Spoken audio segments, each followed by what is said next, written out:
शायद जिंदगी में मिली ना मिली। जितनी भी माताएं एकादशी का व्रत करती, बहुत ध्यान से सुनना आज की कथा को। शायद जिंदगी में मिली ना मिली, और ये कथा का रिश्ता तो बहुत ध्यान से सुनना। ध्यान से स्कंद पुराण यहाँ तक कहती है कि इस कथा के चरित्र को जो श्रवण कर लेता है उसको 26 एकादशी करना भी नहीं पड़ती। इस एकादशी की केवल ये कथा सुनकर ही वो तर जाता है। बहुत ध्यान से सुनना इसको कथा, तो बड़े भाव से सुन लो इसको, बड़े प्रेम से। शास्त्र कहता है कि जितनी एकादशी होती है 26 की 26 एकादशी का अगर आप वर्णन करेंगे, 26 की 26 एकादशी का यदि आप स्मरण करेंगे, तो एक एक एकादशी का अगर नाम स्मरण करें तो कितना कितना सुंदर। चैत्र के महीने में 2 एकादशी, कामदा पाप मोचन, बैसाख में 2 वरुथनी मोहिनी, ज्येष्ठ महीना अपरा निर्जला, आषाढ़ योगनी देवशवनी, श्रावण महीने की कामिका पुत्रदायिनी, भादो महीने की अजा परिवर्तनी, अश्विनी महीने की इंद्रा पाकुशा, कार्तिक महीने की रमा प्रबोधनी, मार्गशीर्ष मास की उत्पन्ना और मोक्षदा, पौष महीने की सफला और पुत्रदा, माघ महीने की परतिला और जया, फागुन महीने की विजया और आमल की एकादशी, अधिक मास की पद्मनी और परमा। कितने सुंदर नाम है। अब इस नाम से पहचान करो कितनी सुंदर नाम। अब नाम इतना सुंदर है तो एकादशी कितनी सुंदर होगी। अब एकादशी इतनी सुंदर होगी तो जिस दिन तुम व्रत करोगी एकादशी का तो तुम कितनी सुंदर होगी। मतलब भगवान कितने प्रेम से स्वीकारेगा कि इसका हृदय कितना सुंदर है। ऊपर की सुंदरता मत देखो साहब, व्रत करने से भीतर की सुंदरता। अब पहले कथा में कहा कि क्रीम की चमक 15 दिन रहती है, अच्छे कर्म की चमक जिंदगी भर रहती है। कर्म की चमक देखना है हमें, क्रीम की नहीं। सबसे पहला नियम एकादशी व्रत का, सबसे पहला नियम है कि आप जिस दिन व्रत करो उसके एक दिन पहले भक्ति का संचार इस हृदय में करो। भक्ति का संचार इस हृदय में कर लीजिए। जिस दिन आप व्रत करो, जैसे एकादशी का व्रत कर रहे हो तो दशमी के दिन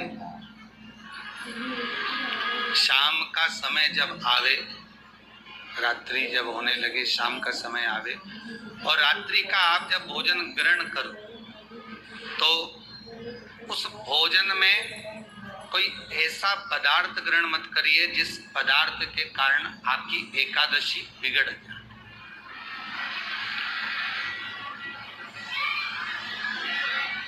कोई बेकार भोजन में ग्रहण नहीं करना, श्रेष्ठ भोजन ग्रहण करिए 10 दिन। और एकादशी का दूसरा नियम बहुत ध्यान से सुनिएगा। जिस दिन आपकी एकादशी का व्रत हो उस दिन प्रयास करिएगा कि अपने हाथ से किसी भी वृक्ष की कोई पत्ती टूटे ना। अपने हाथ से किसी भी वृक्ष की, पौधे की, किसी भी वृक्ष की पत्ती अपने हाथ से ना टूटे। बहुत ध्यान दीजिएगा महाराज। एकादशी का ये दूसरा नियम है कि अपने हाथ से किसी पौधे की, किसी वृक्ष की, किसी डाली की कोई पत्ती टूटे ना, कोई पत्ती ना टूटे, इसका प्रयास करें। कि मात्र एकादशी का व्रत कर लेने पर, मात्र एकादशी का व्रत कर लेने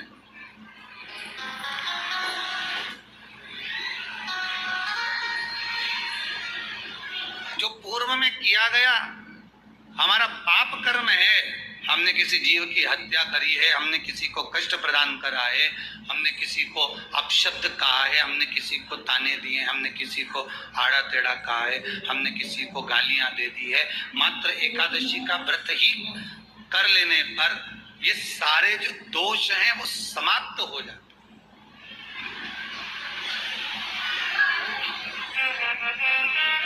सारे दोष हमारे समाप्ति पर आ जाते हैं।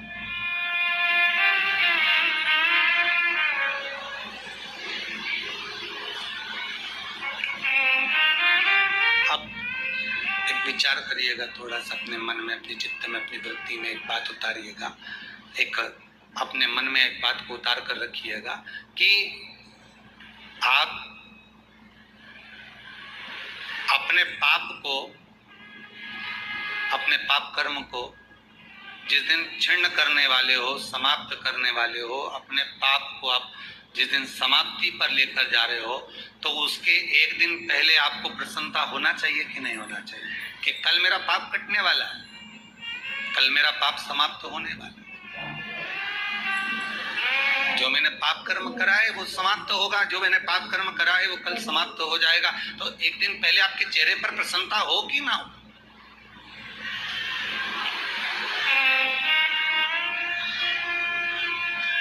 और चेहरे पर वो प्रसन्नता आपके आना चाहिए कि कल मेरा एकादशी का व्रत है, आज दशमी है, कल एकादशी का व्रत है, तो कल मेरी जब एकादशी का व्रत रहेगा तो मेरा ना जाने कितना कितना पाप, कितना असत्य, कितना झूठ, कितना प्रपंच वो समाप्त हो जाएगा। इसमें मुझे प्रसन्नता हो, इसमें मुझे आनंदता हो।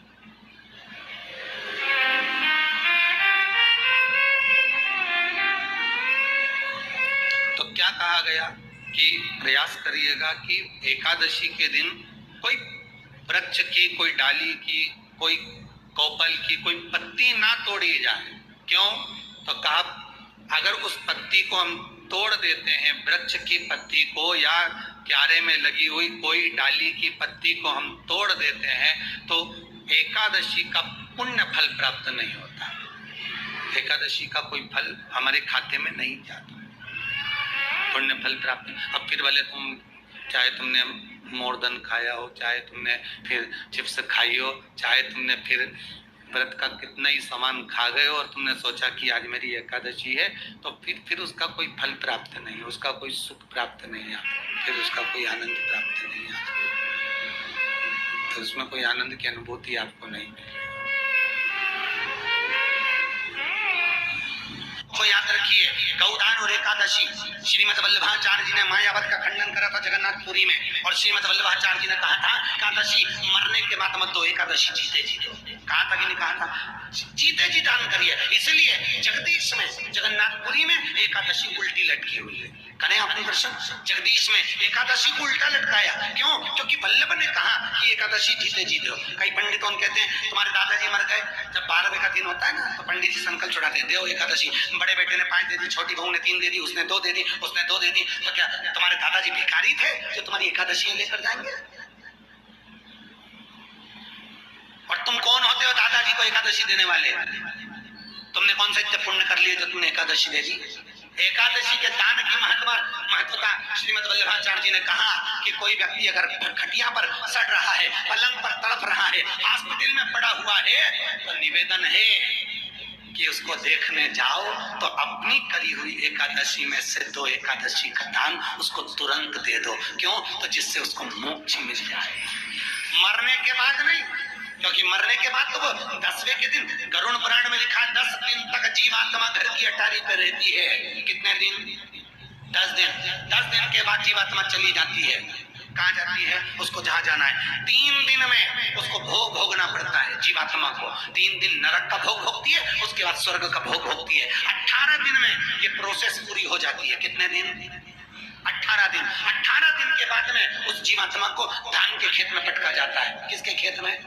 धान के, चावल के खेत में। इसलिए कहते हैं एकादशी के दिन चावल मत खाओ। कहते कि नहीं कहते? और क्या कहते हैं? द्वादशी के दिन चावल खाना जरूरी है। एकादशी का पालना करना है तो द्वादशी को चावल का 1 ग्रास खाओ, तब द्वादशी को चावल खाओगे तो एकादशी लगेगी। चावल नहीं खाओगे तो एकादशी नहीं लगेगी। द्वादशी को चावल खाना जरूरी है। क्यों कहते हैं? क्योंकि धान के खेत में जीव को छोड़ा जाता है, उस धान के खेत में, चावल के खेत में जीवात्मा रहती है। उसको चिड़िया खाती है तो चिड़िया के रूप में जन्म लेता है, मनुष्य खाता है तो मनुष्य के रूप में जन्म लेता है। इसलिए एकादशी के दिन चावल नहीं खाया जाता, क्योंकि एकादशी के दिन हम चावल खाएंगे तो जीव हत्या का दोष लग जाएगा। फिर कब खाना है? द्वादशी के दिन। द्वादशी के दिन क्यों खाया जाता है? क्योंकि हम एकादशी के व्रत करे रहते हैं और पहला घासा जब चावल का खाते हैं तो अपनी करी हुई एकादशी का पुण्य जितने जीव हमारे मुंह में जाते हैं उनको उसका पुण्य मिल जाता है और उनका फिर जन्म नहीं होता, वो तर जाते हैं, उनको एकादशी का भाग मिल जाता है। इसलिए कहते हैं एकादशी को चावल मत खाओ पर द्वादशी को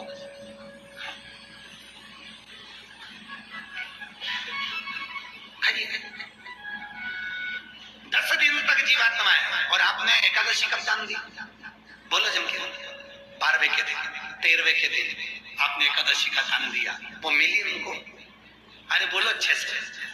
कई तो अभी तक कर रही होगी, हमारे दादाजी के निमित्त की कर रहे हैं, कर ले। फिर वही वाली बात आ गई, गुलाब के फूल में पानी जारी है। एकादशी के दिन शंकर भगवान को चावल का दाना चढ़ाना चाहिए कि नहीं चाहिए?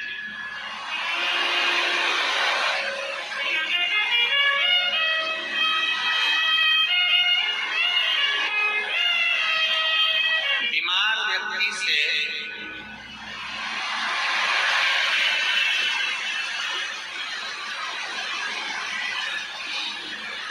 कोई बीमार व्यक्ति है, बहुत रोगीला, उसको बहुत रोग है, शुगर है, बीपी है, थायराइड है, सब कुछ है उसको, और वो रोगीला व्यक्ति जब डॉक्टर के पास जाकर पूछे, डॉक्टर साहब मेरी तबीयत ठीक नहीं रहती है, मैं बहुत कष्ट में रहती हूँ, बहुत तकलीफ शरीर में,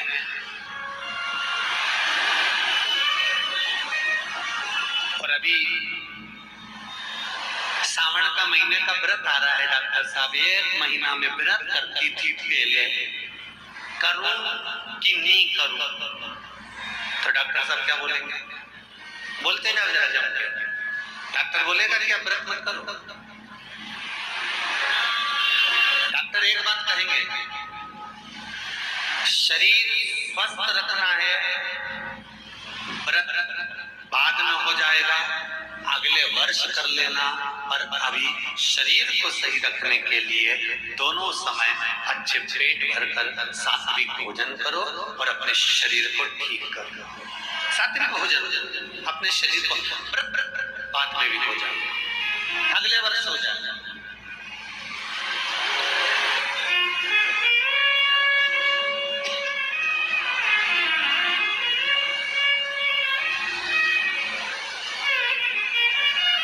अभी तुम थोड़ा सवेरे 2 बिस्कुट ले लिया करो, सुबह नाश्ता ले लिया करो, भोजन ले लिया करो, फिर दोपहर में कुछ हल्का फुल्का लेकर थोड़ी देर में खाते रहना चाहिए हो।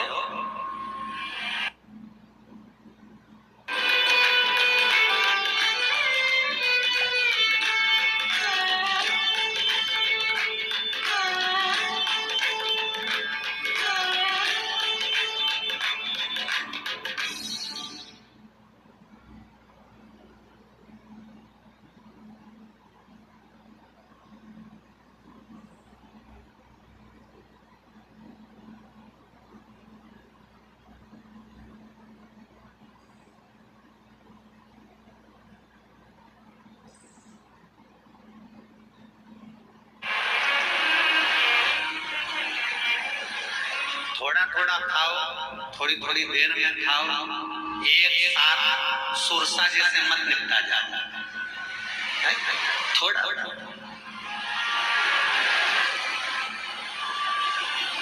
ज्यादा खाओगे और ज्यादा कमाओगे तो दूसरों को कष्ट नहीं होगा, कष्ट खुद को होगा। ज्यादा खाओगे अपाच्य हो जाएगा, रात की नींद उड़ जाएगी, शरीर में अच्छा नहीं लगेगा। ज्यादा कमाओगे, रात की नींद उड़ जाएगी, दुनिया की दृष्टि तुम पर पड़ जाएगी और तुम्हारी रातों की कमाओ भी उतना जितना खर्च कर सको और खाओ भी उतना जितना पचा सको। अति सर्वस्व वर्जन। डॉक्टर कहेंगे कि तुम्हारा व्रत जो है ना अगले साल कर लेना, इस साल मत करिए, इस साल तो आराम से भोजन करो, तुम लोग बढ़िया प्रेम से खाओ पियो। तो उसी तरह किसी ने पूछा कि चावल का दाना एकादशी पर भगवान शंकर को चढ़ा सकते हैं, चावल का दाना शंकर जी को चढ़ाते क्यों है, पहले तो वो समझ में। बेलपत्री का तो महत्व आपको बार बार बताया कि बेलपत्री शिव जी को क्यों चढ़ाई जाती है, कहीं रोग के लिए, कहीं बीमारी के लिए, कहीं किस कार्य के लिए, कहीं कोई कार्य के लिए, कहीं कोई कार्य के लिए। चावल का दाना अगर हम शंकर भगवान को चढ़ा रहे तो क्यों चढ़ा रहे हैं, उसका कारण क्या है? चावल का दाना शिव को चढ़ाने का केवल एक कारण रहता है कि चावल को अक्षत कहते हैं।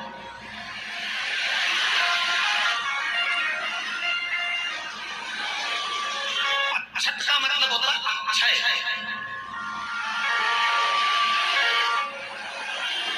उसका मतलब क्या होता है? अक्षय, जिसका कभी क्षय ना हो।